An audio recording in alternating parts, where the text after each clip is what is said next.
Rob Brown here with Peace Region Exposure. This episode we've got Duncan, Malkinson, Marvel Universe's Hawkeye's Aleks, Paunovic, bro, as well as drinks with Nolen, and fitness tips with Miss Olympia hopeful Gibson, and so much more.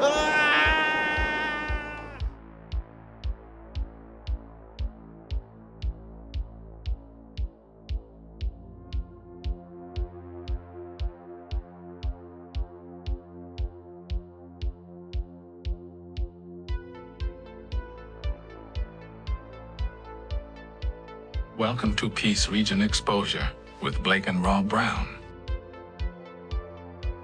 I'm your announcer, Morgan. This episode's guests include Duncan Malkinson of the Dawson Creek Art Gallery and Aleks Paunovic from Hawkeye. Original music from Big O. And now, on with the show. Peace Region Exposure. Thank you. You made it. This is our first episode. I'm your co-host, Rob Brown. And I'm Blake Brown. What is Peace Region Exposure all about? Well, Peace Region Exposure is an examination, of course, in the online and video platform of art, artisans, people, places, and things that we find fascinating as producers and creators ourselves. Peace Region Exposure. What do we have this episode? This episode, we've got some fantastic guests. We speak to Duncan Malkinson over at the Dawson Creek Art Gallery. We've got a Marvel Minute with Hawkeye's Aleks Paunovic. We've got a Fitness Minute with Miss Olympia hopeful Gibson over at Gridiron Fitness. So much more. More drinks with Nolen. Join us. Peace Region Exposure.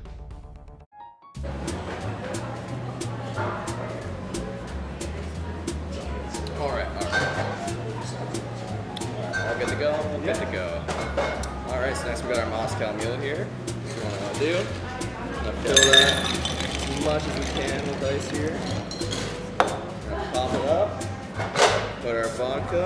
You can serve. I'll just sit here in the back all day. We're going to add some lime juice.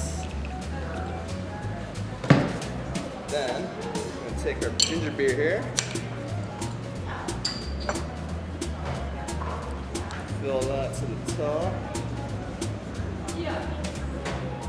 Then we're gonna add a lime wedge, a little mint sprig, and that's all.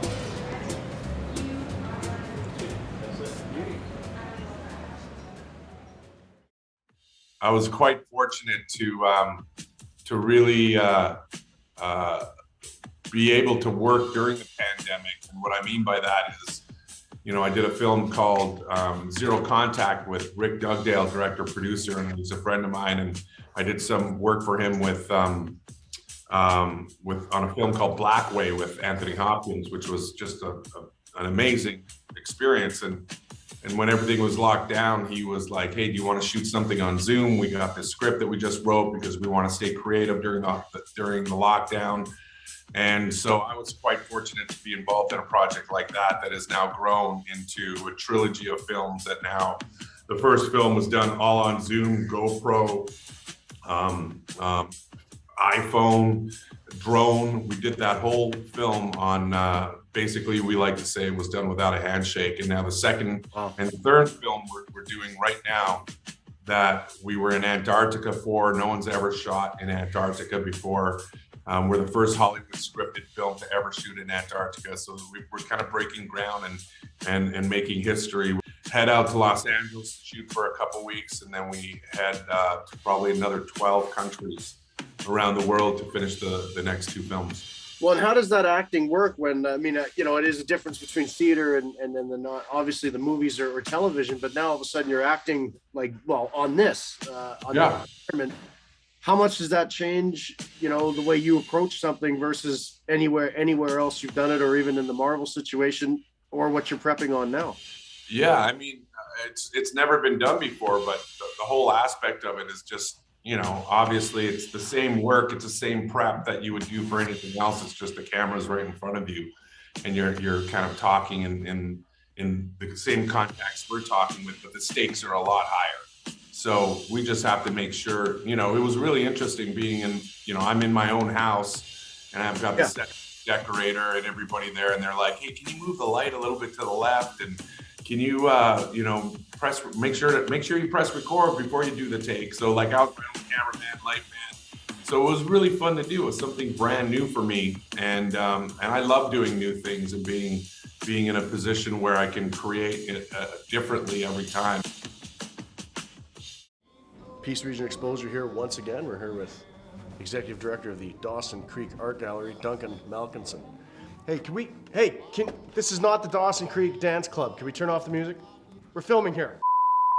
Peace Region Xposure. We're here with Duncan Malkinson at the Dawson Creek Art Gallery. He's the Executive Director here. Hi. Talk to me about what's going on here, all the changes. Obviously, we got art on the walls, product on the floor, artisans, any time of the year. Change is the norm. We've got a few different exhibits that we're putting up for the month of January. We've got some of our permanent collection on display, so some of the most esteemed works that the gallery thought were so nice that they had to hold on to it forever. But we've got a lot of great events coming up this year. We've got our annual art auction happening in June. We've got some membership engagement events happening in the fall. And we've got some a great concert series that our esteemed Kat McNabb is going to be running. So, well, and I was going to say that's something that is certainly new in the programming, is that live experience as far as music here. Yeah, and Kat works really well at it to try to get folks to these events, but also there's some really talented folks that come on these concert circuits through the north. So we'll have some folks that go to Spirit River, Grand Prairie, Prince George, all over, and some. On occasion, we'll stop right in the art gallery here and we'll have a concert. So it's a good time. We've got a lot of exciting things happening in 2023. Here we are once again at Gridiron Fitness with Cameron and Devery. And we're talking stretching, mobility, warming up. What's that all about? What does that mean? Yes, well, you want to make sure that you start your workout with a proper warm-up. So not just getting on the treadmill and walking for 5 minutes, because if you're doing arms, you didn't warm up your arms. So you really want to make sure that you are warming up the body parts that you will be utilizing, increasing blood flow, which will help prevent any injury. It'll also get your muscles working in the proper areas that you're going to be using them, so it's not kind of a shock to the body. Because you never want to lift when you're cold, anything like that, because it definitely will lead to injury. And then post-workout, you definitely want to stretch. It's a very good point though. It's not just hitting the treadmill for 10-15 minutes to get a cardio warmed up. I mean, it's more, it's very much working up the specific part you're going to actually work out. Yeah, exactly. And you can also do like warm-up sets too as well, like doing like really like low weight, so like a bench press if you're going to do that, let's say like starting out with just like the bar weight and like just very lightweight, just to get like your body kind of ready for your heavier lifts if you plan on lifting a little bit heavier that day. We're going to be talking about fitness tips each segment, each episode, each time you tune in. So join us each week. Hi there, Rob Brown here, and this is Peace Region Xposure. And what Peace Region Xposure is all about is people, places, art, artisans that I find fascinating. I'm crouching down here. Is there any way we can raise the legs on that or something? I can pick it up. Hi there, Rob Brown, and this is Peace Region Xposure. And what Peace Region Xposure is all about is people, places, things, art, artisans that I find fascinating. Peace Region Xposure. What color of gaunch am I wearing anyway? Green gaunch, see? It's the gaunch hour. That's all the gaunches get. It's the gaunch hour. Well, okay, slow down. Re-edit all this shit. Let's start over. Okay, yeah. Go, okay. Cut! Right here. Oliver Stone says cut! Now, let's start the tag. Okay, Rob Brown, you admire Rob Ford, right? You're very much alike. Both you have a really messed up hairdo, and you kind of look weird. And you drink way too much caffeinated tea. Now me, people might say, yeah, my name's Rob. It ain't Rob. It might be Jim, it may be Frank. And maybe even Lucky. And what was the other name I was thinking about? Christ, something like that. Now let's go. Whoa. A little bit of coffee spilled there. Okay, I'm losing it. Bruce Wayne, Bruce, please. Now we're go with the topic there.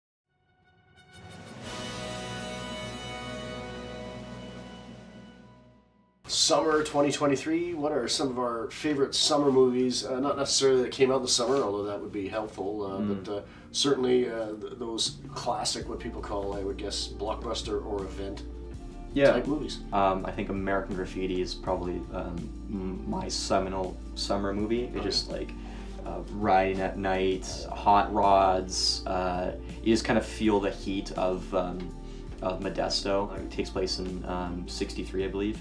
And it's about teenagers as they're finishing up high school, trying to figure out where they are, and they're just kind of cruising. It kind of takes place over the course of one night. It's directed by George Lucas right before he did Star Wars. Yeah, it just kind of feels like a nice summer movie, I suppose. And then obviously it is 40-ish years old. Everybody who's in it ends up being somebody, just about, from Ron Howard to Charles Martin Smith to Richard Dreyfuss to Harrison Ford. Good Lord, it's a star. It's now in hindsight a star-studded affair. Yeah, it really is. Even though at the time nobody was anybody. Yeah, exactly. I'm keeping it new Hollywood and Richard Dreyfuss. You go from Lucas's American Graffiti to Close Encounters of the Third Kind. Yeah.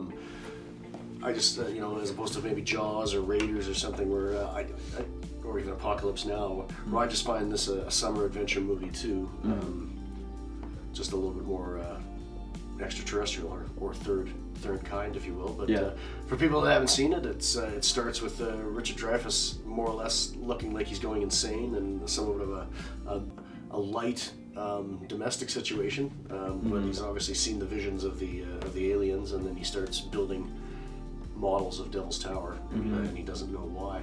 And then the whole second half is obviously Richard and the rest of everybody else who's been touched heading to Devil's Tower, and it's a great movie. It's an early Spielberg one where he could do anything he wanted after Jaws and Raiders and E.T., and he decided to make this movie about communication, where again his mother's a performer and a musician, and then his father's a computer expert, and come the end, that's how the humans communicate with the third kind and the aliens, is through the combination of music and computers. So a great summer movie, I find, and the best tourism piece and marketing piece for Wyoming. Yes. And that Dakota era, for sure. Definitely. I'll bring us back down to earth with a classic musical with John Travolta and Olivia Newton-John. I think Grease is a phenomenal summer flick. Like, they really paint that time period with rose-colored glasses, despite telling a fairly, deep story about acceptance and social struggles. It really showcases all of John Travolta's superior, vocal talents and his ability to dance on a professional level. It's really a phenomenal movie, and again, the story is really wonderful. Well, it's we've talked about some music use before. That's another one of those ones where you don't really realize you're watching a quote-unquote, according to Hoyle, musical. The function of it is so good. It's possibly because the songs are so iconic as well. But really, until the end, when they sail off the earth. Yes. True. And then we bring it. You don't realize you're dealing with a musical or a heightened film. It's so grounded in reality. A good musical that can keep you invested and keep you in the story without making you feel like you're being taken out by the music is so rare. Summer Lovin'. Happen to play. There we go. That's a good one. Sweet. Thank you. That was our first episode. We hope you enjoyed it. We hope you tune in for the rest of these. We've got 8, 9, 10 more of these coming your way this summer of 2023. I always wonder what the next adventure is going to be.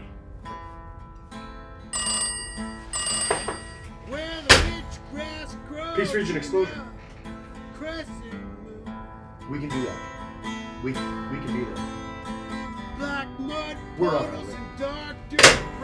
Shorty, grab our stuff.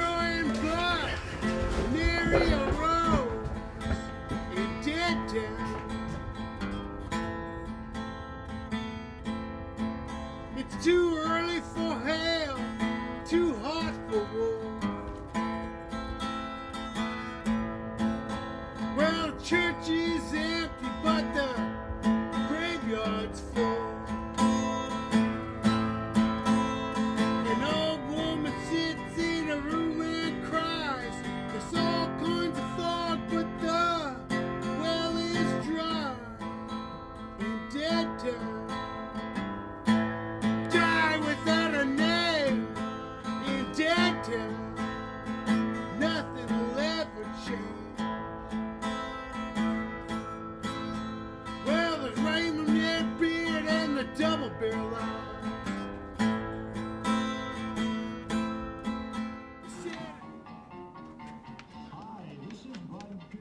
Do you want me to turn that down? Dawson Creek. You want to turn that down? I can turn it down. Yeah. Well, he's gonna do a whole bit and flip out on her, but that's okay. Let's go. No, she wants to be in on the bit now. Okay, we'll do the bit. Hey, this is not the Dawson Creek Dance Club. Can we turn off the music? We're filming here.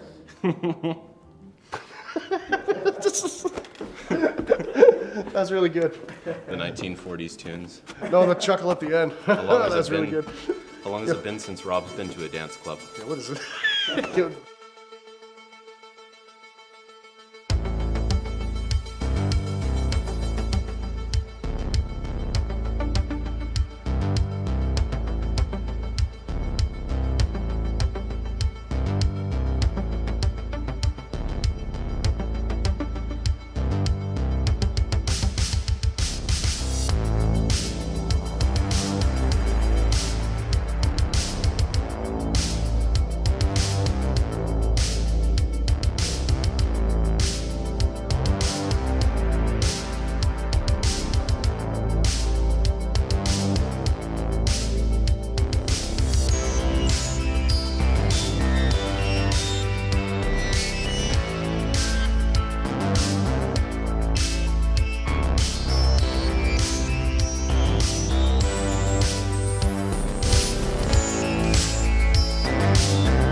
Peace Region Exposure with Blake and Rob Brown. I'm your announcer, Morgan.